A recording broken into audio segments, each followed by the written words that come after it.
Halo Sobat Adsen, salam pintar. Bersama Kak Ici, tutor ekonomi adsen.id. Pada video kali ini kita akan membahas soal SIMAK UI dengan materi fungsi konsumsi dan fungsi tabungan. Kalian siap?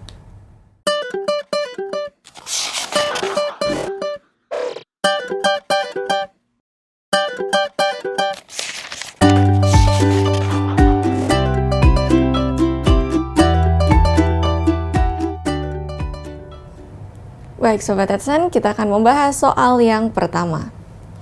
Peningkatan pengeluaran konsumsi otonom atau autonomous consumption dapat menurunkan keseimbangan pendapatan nasional. Sebab, konsumsi adalah bagian dari komponen pembentuk pendapatan nasional. Baik, jadi dalam soal ini kita fokus pada dua aspek, yakni konsumsi dan pendapatan nasional.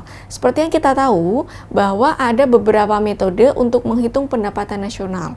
Salah satunya adalah metode pengeluaran, yang mana dalam metode pengeluaran itu ada komponen konsumsi sebagai pembentuk pendapatan nasional, ya. Jadi kalau kita tuliskan perhitungan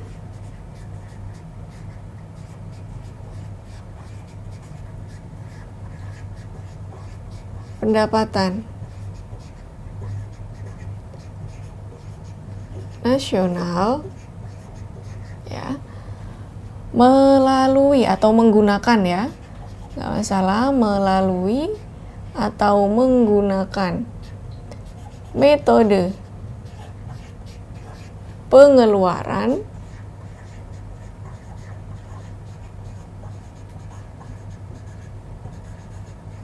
memiliki rumus. Rumusnya adalah Y sama dengan C plus I plus G plus X min M. Nah, jadi ini adalah perhitungan pendapatan nasional dengan menggunakan metode pengeluaran. Nah, apa saja komponen di dalamnya? Yang pertama adalah C. C ini konsumsi, yaitu pengeluaran dari sisi alias dari sektor rumah tangga, ya. Lalu I besar adalah investasi, merupakan pengeluaran dari sisi swasta. Selanjutnya G, ya, pengeluaran pemerintah, merupakan pengeluaran dari sisi pemerintah pastinya. Dan yang terakhir X min M. X min M ini X-nya adalah ekspor, M-nya adalah impor. Nah, jadi ini merupakan pengeluaran dari sisi perdagangan internasional. Oke, untuk X min M, Sobat Adsen juga bisa mengubah atau mensubstitusi menjadi NX, ya, supaya lebih singkat misalnya, nggak apa-apa. Ini bisa diganti dengan NX. Apa itu NX? NX ini memiliki singkatan net ekspor, ya, alias ekspor bersih gitu.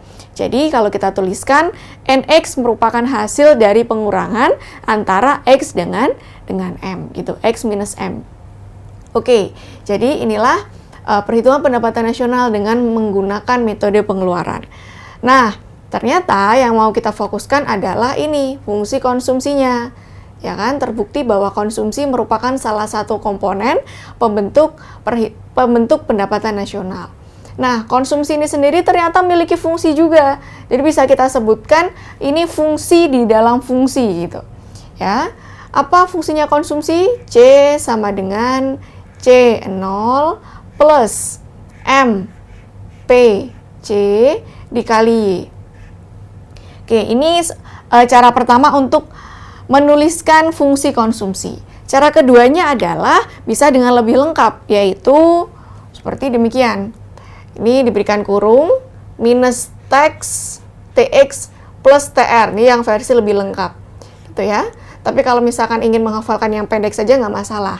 Hanya saja nanti kalau di soal diketahui pajak dan diketahui transfer payment, maka Sobat Adsen wajib untuk menggunakan rumus yang panjang ini. Cuma kalau misalkan di soal nggak diketahui berapa pajaknya, berapa transfer payment-nya, boleh menggunakan yang warnanya pink saja, ya, yang pendek gitu. Oke, kita artikan satu persatu variabel di dalam fungsi konsumsi. Oke, C konsumsi terbentuk dari C0. Apa itu C0? C0 adalah konsumsi autonomus, ya. konsumsi autonomus, yaitu adalah besaran konsumsi ketika pendapatan 0. Ya. Jadi C0 ini merupakan konsumsi autonomus atau otonom. Yaitu apa? Nilai konsumsi ketika pendapatan 0.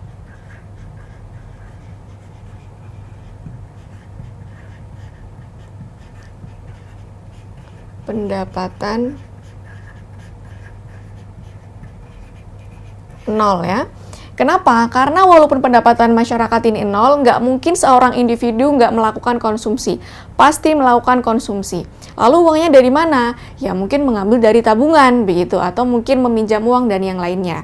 Jadi walaupun pendapatan 0, nggak mungkin konsumsi, individu juga 0, begitu. Sehingga ada istilah konsumsi autonomus, gitu. Nilai konsumsi ketika pendapatan 0. Istilah selanjutnya dalam fungsi konsumsi adalah MPC. MPC ini singkatan dari marginal propensity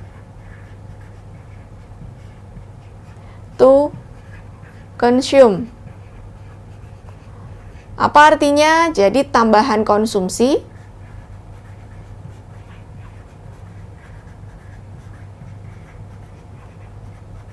ketika terjadi peningkatan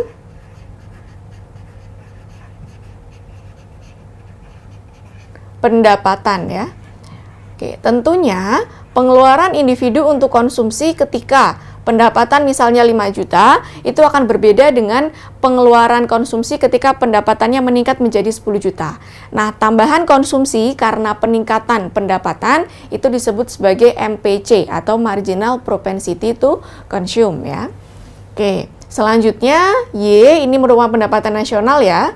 Lalu tax adalah pajak. Nah, pajak ini sifatnya adalah sebagai pengurang. Jelas di sini ya. Nah, ini tandanya adalah minus, jadi dia sebagai pengurang. Makin tinggi pajak, maka konsumsi akan makin turun gitu. Dan untuk TR ini adalah transfer payment atau tunjangan. Dia sifatnya menambah. Jadi kalau makin besar tunjangan yang didapatkan, maka konsumsi akan makin tinggi juga. Oke, sekarang kita kembali ke soal. Peningkatan pengeluaran konsumsi otonom, berarti kalau C0-nya ini meningkat, misalkan kita tuliskan. Ketika C0 meningkat, dikatakan di soal dapat menurunkan keseimbangan pendapatan nasional. Apakah benar? Kita lihat. Ketika C0 meningkat, maka otomatis akan membuat C-nya meningkat kan? Kan di sini positif dia. Nah, karena C-nya meningkat, nah di sini kita transformasikan. Nah, ke sini C-nya meningkat. Kalau C-nya meningkat, Y-nya pasti meningkat karena dia positif gitu. Justru kalau konsumsi otonomnya meningkat, maka secara langsung akan menyebabkan peningkatan pendapatan nasional.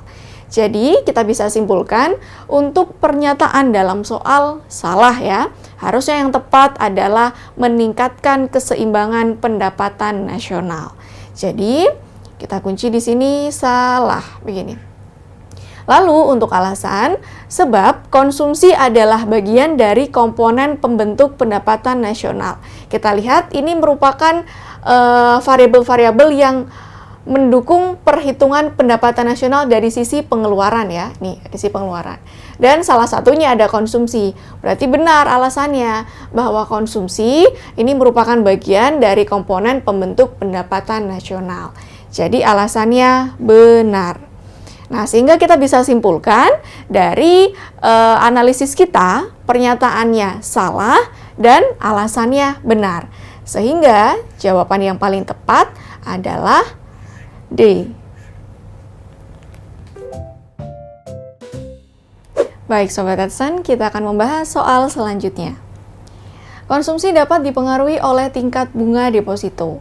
Sebab, jika tingkat bunga deposito naik, maka deposito masyarakat akan cenderung naik dan konsumsi turun. Nah, jadi kita perlu mengidentifikasi kira-kira apa saja yang sangat berpengaruh terhadap tingkat konsumsi individu. Di antaranya, yang pertama ya, jadi faktor yang memengaruhi konsumsi. Yang pertama adalah pajak ya, alias tax. Pajak ini mempengaruhi secara negatif. Pajak ini berpengaruh negatif. Artinya, kalau misalkan ya, pajaknya ini meningkat, ketika pajak ini tax ya, ketika taxnya meningkat, maka akan menyebabkan konsumsinya turun. Kenapa? Karena uang yang dimiliki ini porsinya lebih banyak untuk membayar pajak, itu yang pertama. Yang kedua, kalau misalkan pajak yang ini dalam hal pajak yang melekat dengan barang, maka akan cenderung menurunkan permintaan masyarakat terhadap barang itu, karena dia harus bayar lebih mahal dibandingkan sebelum ada pajak. Nah, jadi hubungannya negatif. Ketika pajak meningkat, maka konsumsi akan turun, dan sebaliknya, ketika pajak turun, maka konsumsi akan meningkat. Gitu ya. Oke.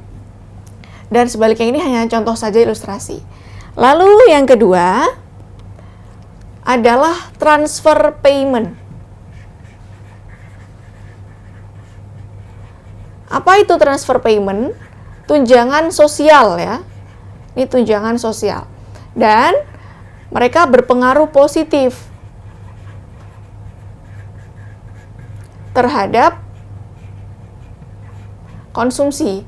Artinya, kalau misalkan transfer payment-nya meningkat, maka akan membuat konsumsi juga meningkat. Dan sebaliknya, kalau transfer payment-nya turun, maka konsumsi juga akan turun. Tentunya tunjangan sosial ini memang meningkatkan pendapatan masyarakat ya, entah dalam bentuk BLT atau dalam bentuk tunjangan-tunjangan yang lainnya, pensiunan dan yang lainnya. Itu transfer payment. Selanjutnya, faktor yang memengaruhi konsumsi adalah suku bunga. Nah, suku bunga ini memiliki pengaruh yang negatif terhadap konsumsi.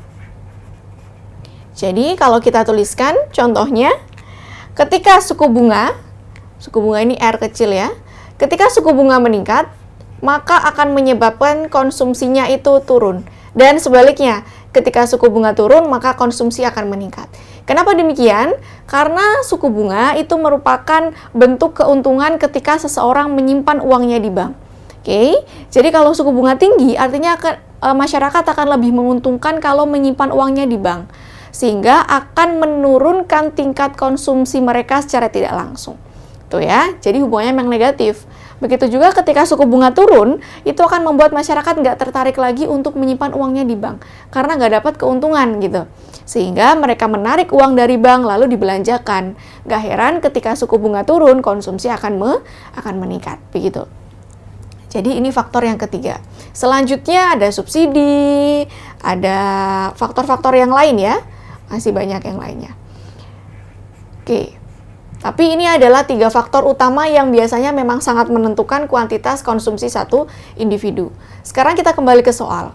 Nah, untuk pernyataan yang pertama dikatakan bahwa konsumsi dapat dipengaruhi oleh tingkat bunga deposito. Jadi tingkat bunga deposito itu ketika kita menyimpan uangnya di bank dalam periode waktu tertentu, itu namanya deposito.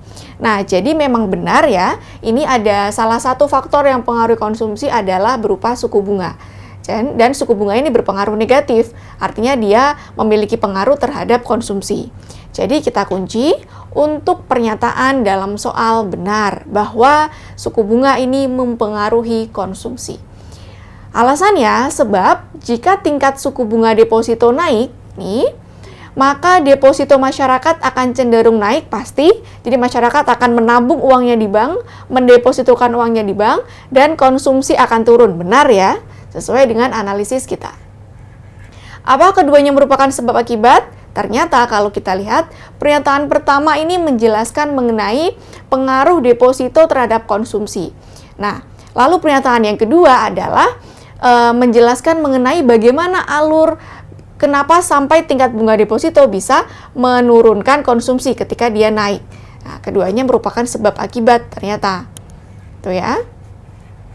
Sebab akibat. Jadi, ketika suku bunga meningkat, maka konsumsi akan turun. Sehingga kita bisa simpulkan, ini menyebabkan suku bunga mempengaruhi konsumsi seorang individu. Nah, ini alasannya kenapa dia hubungannya sebab akibat. Jadi, bisa kita simpulkan ya, untuk pernyataan benar, lalu untuk alasan benar, dan keduanya merupakan sebab akibat. Jadi, kesimpulannya adalah A.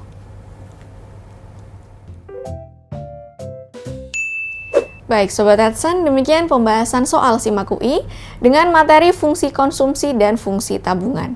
Semoga mudah dipahami dan sampai jumpa pada video selanjutnya. Salam pintar! Sekian Sobat Adsen untuk video pembelajaran hari ini. Sampai ketemu lagi di video belajar berikutnya. Jangan lupa aktifkan notifikasi untuk video terbaru kami ya. Sobat Adsen juga bisa mengunjungi adsen.id dan temukan ribuan video pembelajaran. Sampai jumpa Sobat Adsen, salam pintar!